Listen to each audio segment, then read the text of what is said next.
Good morning, everyone, and thank you to Politico for the invitation and also for having and bringing us all to Brussels today. Brussels, which, if you think about it, is probably the only place where you can have a conversation about artificial intelligence and end up talking about geopolitics just 5 minutes later. I'm Mauro Capo, and I lead digital sovereignty for Accenture in Europe, which means that I work at the intersection between technology, regulations, and geopolitics, where things really tends to get interesting quite quickly nowadays. And I think it's fair to say that few places capture this intersection better than Brussels right now, where the ambition to lead AI is being shaped in real time, sometimes even faster than we can capture in our own slides. We are here to talk about artificial intelligence, as I said, but we're doing it in a very particular moment, because AI is no longer just a technology conversation. It's becoming a question of competitiveness, it's becoming a question of resilience, and increasingly it's becoming a question of control. And that's exactly where sovereign AI is moving, why sovereign AI is moving from being a niche topic to becoming a boardroom priority. So over the past few months at Accenture, we have been working on a large piece of research across Europe. We have engaged with more than 9,000 executives. So what I share today is not just our point of view, it's what we really see on the market. Okay? What we see on the market is a clear shift about sovereignty. Not long ago, sovereignty was mostly about compliance. It was about GDPR. It was about regulations. It was about doing the right thing with your own data, which is important, of course, but it's relatively contained. Today, sovereignty, it's something much bigger. It's about control, so knowing where your system actually runs. It's about resilience, being able to operate when things do not go as they were planned to go. And increasingly, it's about competitiveness, which is who is actually capturing the value that AI can deliver. So sovereignty is not anymore a theoretical discussion. It's shaping a real investment decision. Around 60% of the organization that we have been serving are telling us that geopolitics is already influencing their technology decisions. And yet, only 15% of them have made it to be a CEO-level priority. So in a way, we are in a very European situation. Everybody agrees it's important, but we are not just moving all at the same speed yet. At the same time, AI adoption is accelerating very fast. More than 80% of the organizations are increasing their AI investment. So I would say ambition is clearly not the problem. The environment is the problem. Why that? Because we are entering a world where AI is no longer going to be unconstrained, where scaling AI is not just a technical question. It's going to be an economic and an operational question as well. And if you look at what's happening, there are three forces that are shaping this new reality. One is clearly geopolitics, of course. One is the constraints in access of energy and the cost of it. And the other one is the access to scarce and strategic resources as compute. And together, they are changing the equation.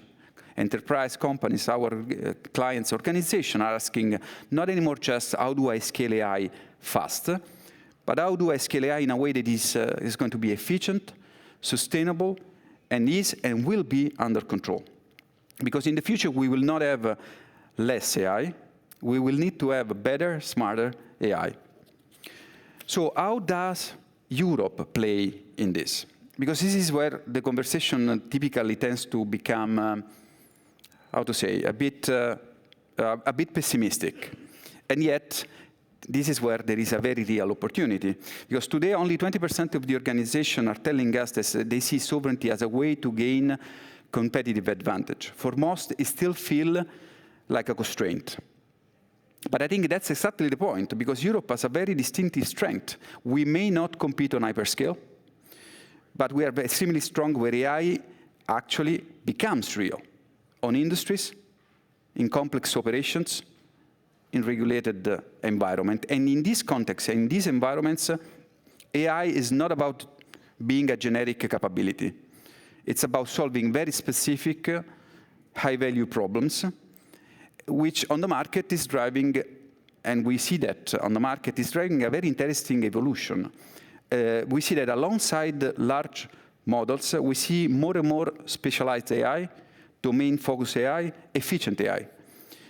And this is not meant to be replacing large models. It's about complementing them, because the real value comes from combining global innovation with domain-specific precision. So the question is not large model versus small model. The question is having the right model for the right problem. And in many cases, the winning model is not the largest, biggest model. It's the one that actually works in your environment. In a way, in a tagline, we could say that in an AI-constrained world, relevance will beat scale. Now, we need to make it real. To make it real, we need to talk about we build this system. Because when we talk about sovereign AI, we often focus on just on infrastructure, data center, cloud, compute, all very important topics. But the reality is that value is created at the application layer, in workflows, in decision-making, in operations. And at the same time, this is where sovereignty matters most, because this is where you need control, you need explainability, you need reliability, and at the end, you need compliance as well. And today, there is a gap. About 60% of the organization that we surveyed are telling us that they apply sovereignty to data, which is good, around 20% to model, and fewer than that to application. So basically, we're protecting the foundation, not yet the layer where actually the value is generated and can be captured. That's a blind spot. And this leads to a fundamental shift. Sovereign AI is not going to be about where data sits. It's going to be about everything works together: application, models, data, infrastructure. Which means that we need to design system differently, not fix a stack, but flexible architecture, where application can move across the different supply models, across environments, cloud, edge, or isolated air-gapped infrastructure. So sovereignty in this way becomes a property of deployment rather than a limitation of capability. And that's a very important message for Europe to come back to Europe, because it means that we do not have to choose between control and innovation. We can design for both. So if we step back a bit, Europe has a lot of the right ingredients, as strong regulations, growing investment, clear ambition, but the next phase is execution. And from what we see from our point of observation on the ground, 4 things really matters. One is leadership. This really needs to be led by the top. The second one is architecture. Sovereignty must be designed in rather than applied later or added later. The third one is ecosystem. No one can do this alone. Europe cannot afford, does not need the 27 isolated solutions. We need one federated solution. And then the fourth one is applications, use case, because in the end, value is not created by infrastructure, it's created by applications. So let me close with one final thought. Sovereignty is often seen as a constraint, something that slows things down. But what we're seeing is actually the opposite right now. It's becoming a new model for growth, a way to combine innovation, control, and real-world impact. And at the end, the winners will not be those who simply adopt AI fast. Winners will be those who deploy it better in a more intelligent way, more efficiently, and more strategically. And that's, I think, is where the opportunity for Europe is. Thank you very much.